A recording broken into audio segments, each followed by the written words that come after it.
It is another episode of the Juice on the Cuse podcast. Wes Cheng alongside Jim Stechschulte. Thanks so much for joining us on this Saturday, September 28th, 2024.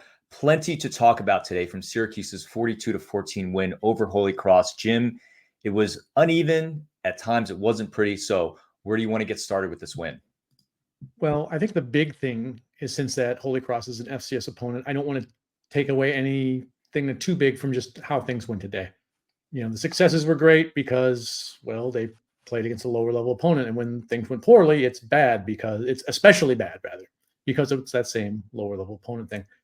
So I think the thing we should really talk about is special teams, because that's something that's not really opponent dependent, or at least not as much as the other two facets of the game. A couple big things happened between Brady Denneberg and Jaden O. The Orange missed 3 field goal attempts today.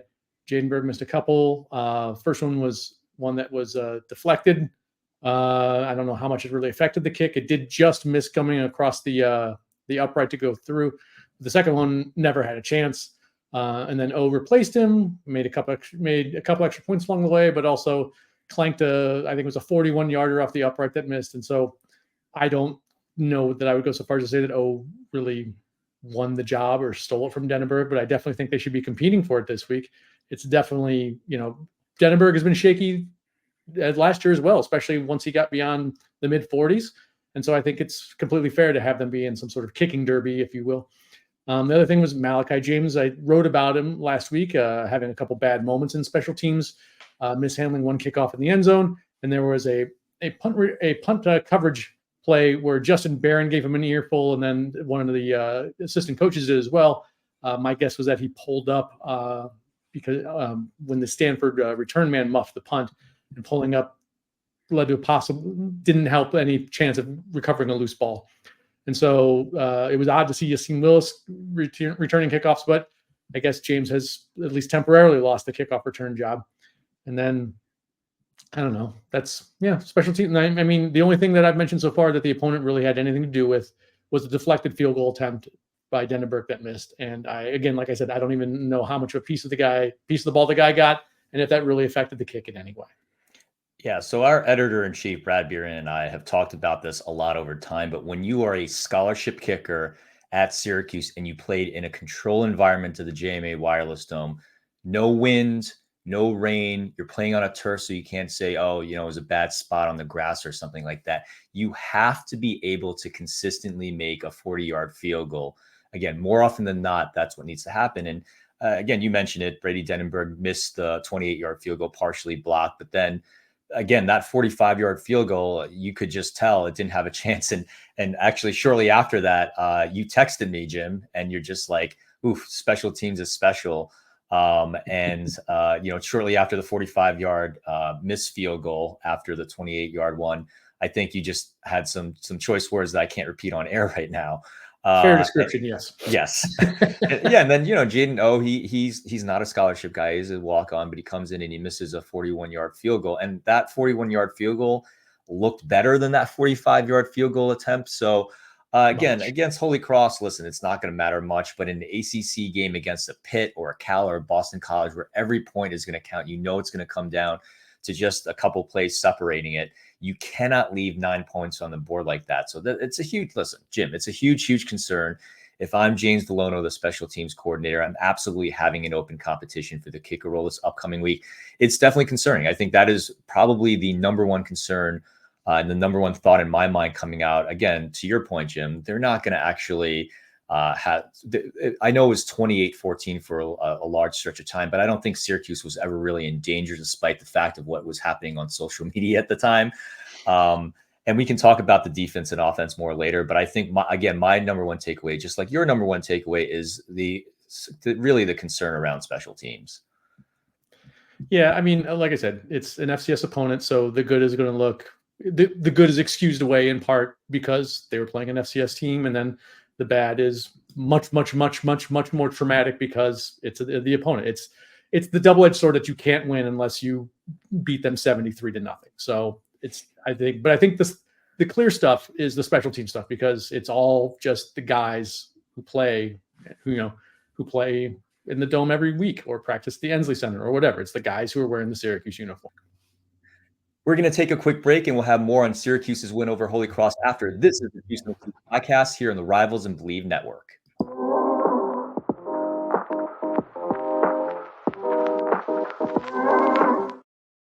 This is the Bet Online read. Bet Online is the world's most trusted betting platform and your number one source for everything football. Bet Online has every stat, every matchup, even live odds and spreads to bet on during the games. You think you know your stuff? Get in our $200,000 mega contest and pick 5 games against the spread every week for your chance at weekly prizes and a share of $200,000. When the game's over, head over to our online casino and get in on a game of blackjack or poker or unwind with over 150 slot games. Head over to the website today, get in on the action, bet online. The game starts here.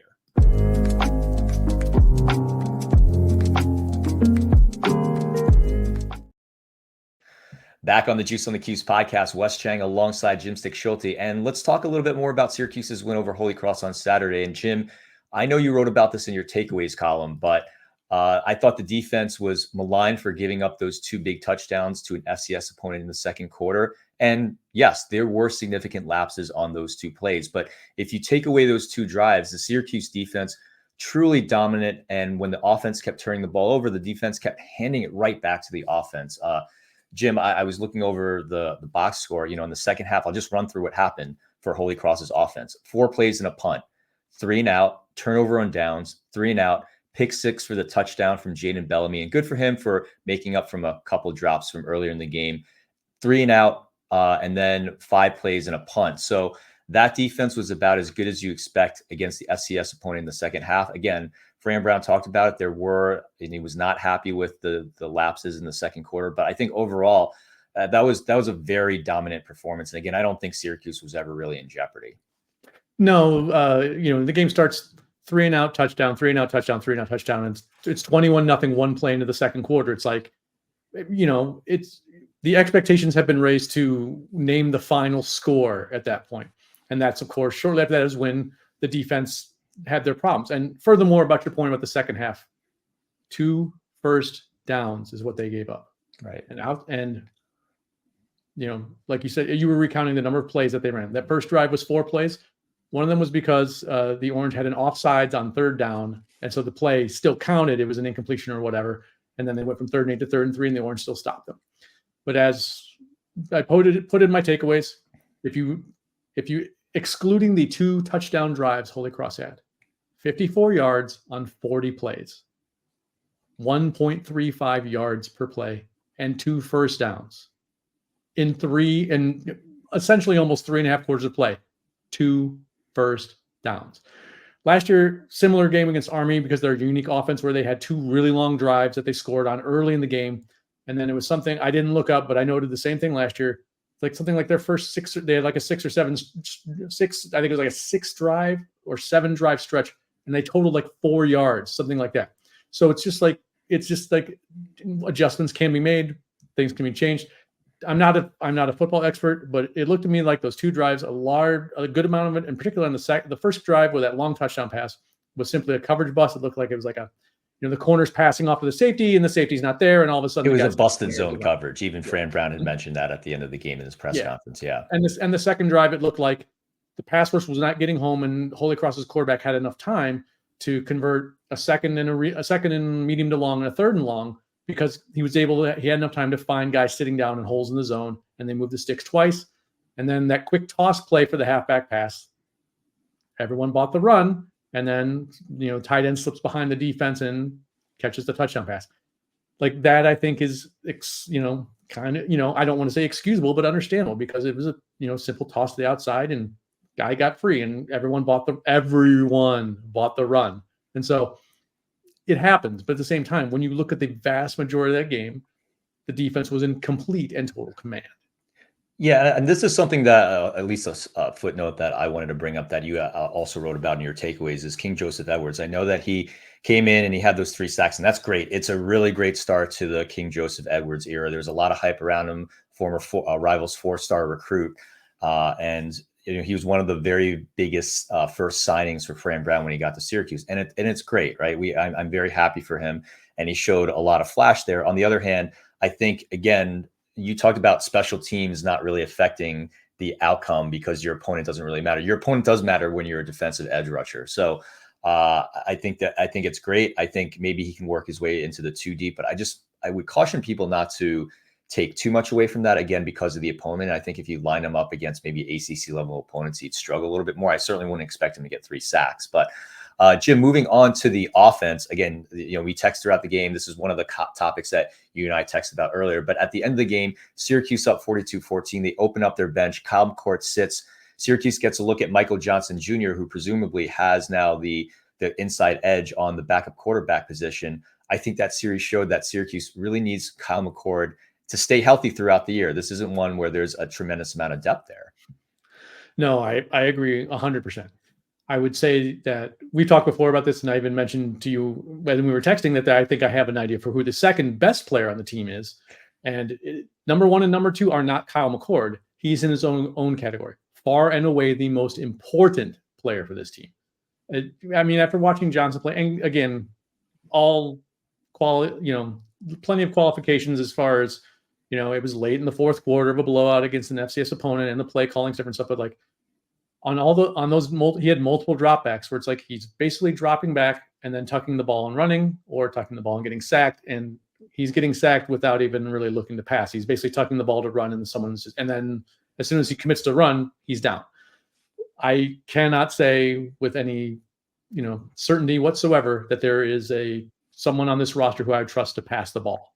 I mean, this, we went through it last year when Schrader went down at the end of the season, and it does not look any different right now. I mean, if McCord had a significant injury, your guess would be as good as mine. You could make a case that any reserve should come in and take snaps. McCord is clearly the most important part of this offense. The way they call plays revolves around him and his ability to spread the ball around and find the open guy, as well as take shots down the field. And the way they call plays is they use the pass to open up the run for LaQuinn Allen. He is going to be the machine that makes this offense go, period.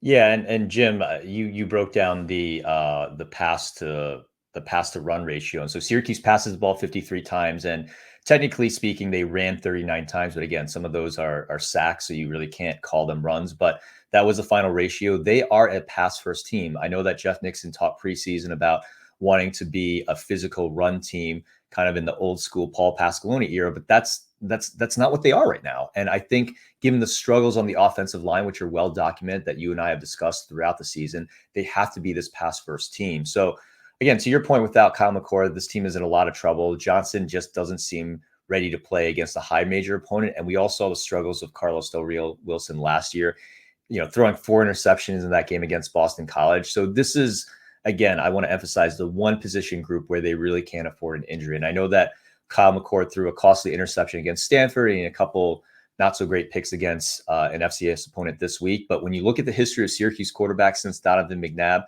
I know we're only 4 games through the season, but I think McCord is at the top of that list. And you can maybe argue with Eric Dungy and Ryan Nassib, but I really think that McCord is really up there on that list. No, I was talking with some friends about McCord and looking in the record book, and for a school with a football program that has been around as long as Syracuse has, and granted, the game has evolved so many times in so many ways, but it's always been shifted towards more passing. But you look at those great offenses, and like Donovan McNabb was running the freeze option and all this stuff.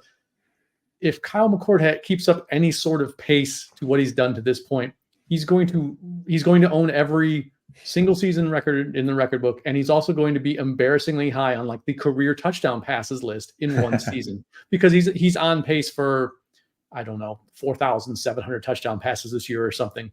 But to be serious, he's probably going to throw for about 35 touchdown passes, and he's going to be in the middle of the top 10 in career touchdown passes in just one season.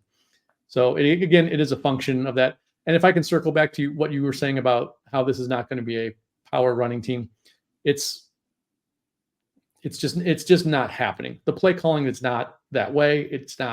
There's nothing that says it's going to happen. They really can't move the ball. And against Holy Cross, we keep circling back to the phrase FCS opponent. We've both said it so many times that we should be blue in the face. But if they were ever going to push guys around and eat up chunks of yardage over and over and have 45, 50 rushes in the game, today was going to be that day. It's not it. It was, I think between Allen and Willis and Nixon, I think they had, I want to say it was 27 rushing carries. And again, that's over 3.5 carries, 3.5 quarters of the game. So it's just, it's pass first, pass second, and maybe run third, I think is just how it's going to run all year.